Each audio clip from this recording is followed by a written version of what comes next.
Um, and you do wonder why we have to do this, but we seem to, I don't know, I think it's in our DNA. Somewhere, someone said to me thousands and thousands of years ago, when one side understood some they had domesticated horses, and that side understood that if they got on top of the horse, they could beat the opposition that was still on foot. And that's pretty powerful. And then you try to tell people not to do that. I mean, we can go on and on and on about that, right? But let's hope it doesn't happen. I say that Reckless, to my way of thinking, Reckless was the last war horse, and perhaps we can keep it that way. Yeah, that would be nice. One of the things that you said really stuck with me on, I think it was page 60 something, 69, I think is what I wrote down. Oh my. The less fortunate of horses were looked upon as totally expendable, simply a conveyance on four limbs. And I thought, man, how heartbreaking. We do not deserve horses at all. Like, they're You had so those amazing. that loved their horses. I'm sorry, you said you were starting to say. No, I just find that their horses are so amazing and we're horrible. But you had those, Miles Kehoe and many, many others that loved their horses, valued them, took care of them. I mean, he had a special diet for Comanche, and all the time Comanche was with him. And for other horses too. I mean, all the horses, that he was in charge of with Company I at Fort Wallace, and and wherever else. I mean, so here was somebody who I like to think he was probably a kid that was galloping his pony before he could even get on it. So some dad or somebody at the stable lifted him up and put him on and gave him the reins, and off he went. I mean, he was born a horseman, and a superb one, and he and many others valued their horses. And then you had those that just said, give me another one, damn old nag, just died. I mean, that sort of ugliness. Yeah, it's hard to kind of think that human heart could be so hard that, that you can have that kind of mentality toward not a helpless animal, because, I mean, horse can sure put you down real quick if they really wanted to, but how submissive. You know what I mean? Like, they still put up with your Oh, for crap. sure. I mean, go to the racetrack, say a weekday afternoon, and sit in the grandstands, and you hear some pretty ugly language if a horse breaks down. I mean, makes you want to go over and punch somebody in the face, because it's a gambling sport and it's a beautiful sport and all of that. But boy, you hear some things about get that off the track. I'm losing money, and you know what I mean. So, I mean, it's awful. It's awful because we all love horses, and they're honest and true and tough, and they don't necessarily give you a break when you're on an old school horse trying to learn how to ride. You're either going to learn how to do it the proper way, or you're going to sit there. But you know what I'm saying. I mean, it's awful. It's awful. But there is this other part of humanity. Ugh. Yeah, unfortunately. Mm-hmm. I really loved that you followed that thought up with talking about how Lincoln appointed a vet for every regiment. I thought that was, Yeah. which I had no idea that he did that. And I mean, he's kind of revered in history as a really good president, which I feel like he did so many good things. But I feel like, the old adage where they say that, he who is kind to animals has to have a good heart or be a kind person. I feel like that just said so much about his character, wanting to look after the horses that way. So That he was so horrified by the treatment that he looked into taking those first steps, and it took a while, but from that comes our veterinary schools now, and they are growing too. I mean, more and more schools are adding veterinary colleges.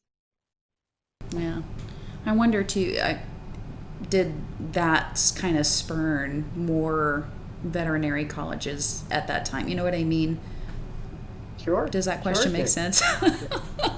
Yeah, no, it does because certainly first of it, I mean, as much as anything, horses were certainly terribly important, but so were the farm animals, and so what happened is that they allowed the states to sell off some federal lands, and then and it was a process. It was a process of acknowledging the need, and then adding surgeons, veterinary surgeons, to the various companies, and then you could start to add courses to an existing college, and then from that, eventually you opened a college, and even today, I mean, veterinarians, yes, absolutely equine veterinarians, but large animal veterinarians are in enormous demand. Parts of the country where they don't have enough, and there are programs to encourage it. And I'm an enormous fan of Dr. Pole. I don't know if you know him, Oh yes. the Uh huh. incredible. It's a TV. You know him? Oh yeah. Um, yeah, I mean, I can just leave him on in the background all day. Mhm. But you learn a lot, Mhm. right? My goodness. Mhm. If I were a veterinarian, I think I would be a large animal veterinarian. They're Yeah. fascinating. Just watch your back, get, socked by one of Uh huh. cow or horse or what. Well, the horses we know, but cows can really do a number on you. Mhm. Well, they say that But there's more yes, death by cow than there are like by shark. I would, yeah, yeah, and aren't they amazing when they decide to take offense? I mean, they can't quite crack their back like a horse, but they get over it. I just go, holy mackerel, you just cleared that. Well, Dr. Paul, we just gave you a plug. Yeah, right. um, well, talking about Miles, his birthday is on the 25th, and I thought, man, what? That is so great that I am reading this book and we're doing this talk right around the anniversary of when his birthday is. And Yeah. my I have two more questions, or just a thought and a question for you. But Mhm. talking about, and I think we've talked about this before when we talked about Reckless, but um, what are your thoughts on the importance of the relationship between soldier and mount during war and beyond? Between soldier and horse, between soldier and mount. Oh, I mean, it would be the same relationship with the best your best relationship with a horse, whether you're doing equitation or going over jumps. I mean, it has to be absolutely um, all important, right? I mean, just that, and I do believe that that must have been true. I mean, I think Comanche was just one of these amazing, tough. Um, Tough horses, and I'm so impressed that Kehoe, who by that time could have had any horse he wanted, he had all the connections in the world. Fancy thoroughbred out of Kentucky chose a Mustang and knew what he was getting. But that partnership, I mean, the partnership that allowed at the very end of the of the Last Stand, where, I mean, it must have been hideous. Those men knew they were going to die. They were just minutes away from dying, and many of them had died, and some of them had killed their horses at bulwarks, which is a disgusting idea. But on the other hand, oh well, I mean, everything was going up in flames, so to speak. But that Keogh could stay astride of Comanche, going up and down in front of that skirmish line where you have men standing and then men kneeling and fighting for, at that point, you almost have to say for what, but they were, that horse could be so tough to let that happen. And Keo so tough. I mean, that and then at the end, when Keo was toppled and crawled under his belly, that the horse stood there, didn't, I mean, a lot of horses in battle bolted, I mean, lost their riders, or, just let me out of here. And that horse stood and allowed him to fire his last, and he was taken down, and yet holding the reins saved, well, Keo saved Comanche's life. As if he had not held on to the reins, and then in death, rigor mortis set in. So there they were, locked in. I mean, the Indian that wanted him wouldn't break that bond. He said Comanche was viable, and he wanted him. He would heal, and he couldn't break that. That was just too much for him. A horse that saved his rider's life. Talk about a connection, right? I mean, literally saved his rider's life. Or actually, wait a minute, I got that so wrong. No, I feel like it's Heo, it's both ways. the opposite. Yeah, well, yeah. I should say, well, in both ways. Yeah. But Yeah, that's true. that connection that Comanche would not bolt and that Heo did not let go. Hmm. I mean, the story itself is chilling. Goosebumps. Yeah, and it's so maybe it's kind of stupid, and it's just like the hope in me, I guess. I don't know, but like at the beginning of the story, when you're in any story, when you're getting to know the character and all the things, and you know what's going to happen, but in the back of your mind, the more you read and you get to know the character, and it becomes a little bit more personal, you hope that at the end they're going to make it. You know what I mean? It sounds so silly, but I'm like, what a brave guy to know. I mean, I'm sure there was a lot of people in that company that knew that they were going to die. And just the thought of knowing that that was probably going to happen and still going. Yeah. Yeah. It just. Yeah, still going full bore to do what he could till the very last. Absolutely. And even to be toppled, you have a shattered knee. I mean, that has to be blinding pain.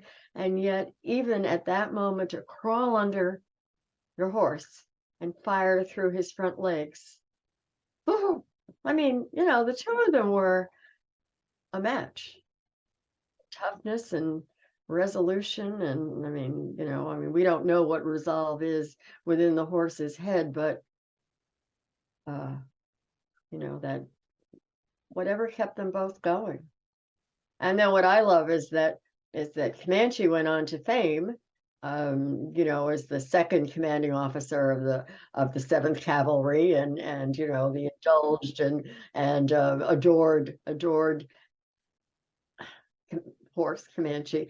And I think for the country, who was so horrified at what happened, he was the only good thing, and he became almost deified. But he went on to that, and then a second life, so to speak. And then he brought Keo on. I mean, it's sort of like Comanche's fame then ignited, I think, an interest and to whatever extent in Keo, and that's kind of cool. And now Comanche is still there for all to come in and say hello to, and Fort Keo keeps trucking.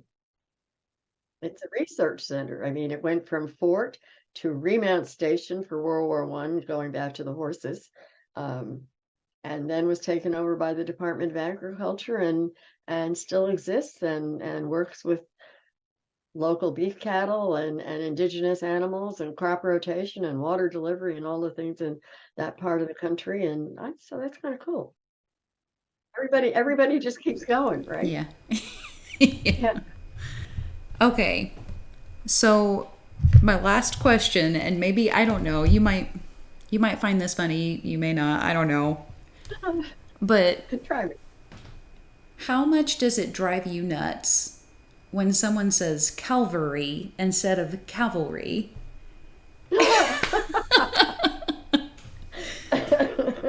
Well, you could say one is a mountain there, and the other one is, I don't know what. I mean, very funny. That is very funny. Yeah. I will say I haven't heard it too much, but I don't know. I probably just start to now that you brought it to the fore. The next time I'm going to just start laughing at somebody, and that was good.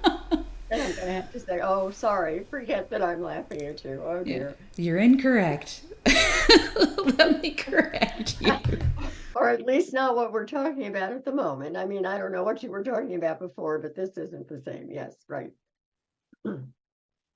I have to tell you, a lot of funny thing happened, and I don't know if we have time for this, but if you want another laugh, is that I was at Equine Affair in West Springfield, which someday you'll probably get to, and it was Sunday afternoon, and I was already a little bit punchy. I'd been on my feet all day, and I have that great big poster that you saw of Comanche, and this woman comes up to my table, and she points at the poster and she says, "That's my cousin." And I have to tell you, I thought, "Oh dear God, who is this person and what is she talking about?" And you kind of sit there saying, "All right, let's just play this out." And it did turn out that she was a descendant of the Keoghs and of Really? another part of the family that had gone over to England. So it all wound up being very legitimate. And she bought the book and so forth and so on. And she lives in the States. But, at that time of afternoon, to have someone point at a Miles Keogh and say, "That's my cousin," I'm like, "Oh, really? Hmm." So, yeah, right, never mind. That and Calvary are about the same. Yeah, right. I don't know. I think that'd be really cool to be walking through like a horse expo and being like, "Hey, Hey, I that's a know him. story about Yeah. my cousin." Yeah. And she did start to drop enough names that I knew that she was legitimate. I'd read enough about other parts of the family that didn't factor in, but I'm like, all right, this is amazing. That would have been a Yes. great opportunity to be like, what else can you tell me? What other kind of little nuggets? Except that at that point I'm like, and partly, when a book comes out, you don't want to find out too much that you missed. It's sort of like, to an extent you do. I'm always interested in bits and pieces, but you know, you don't want to find out you made some whopping mistake or something. Yeah, So well, I doubt you always seem extremely thorough with what you do with your research. So, I would have done better in college if I'd been like this. Let me tell you, I was liking broadcasting much too much to sometimes pay attention to the other courses.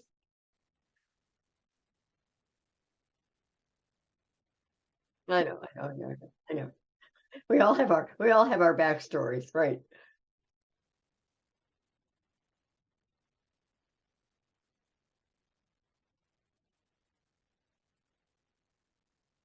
Well, I'll be greedy and say both, but I can only be very, very vague at this point because it really is just kind of a big cloud in my head. But many years ago, about 40 plus, I did a great number of interviews at racetracks.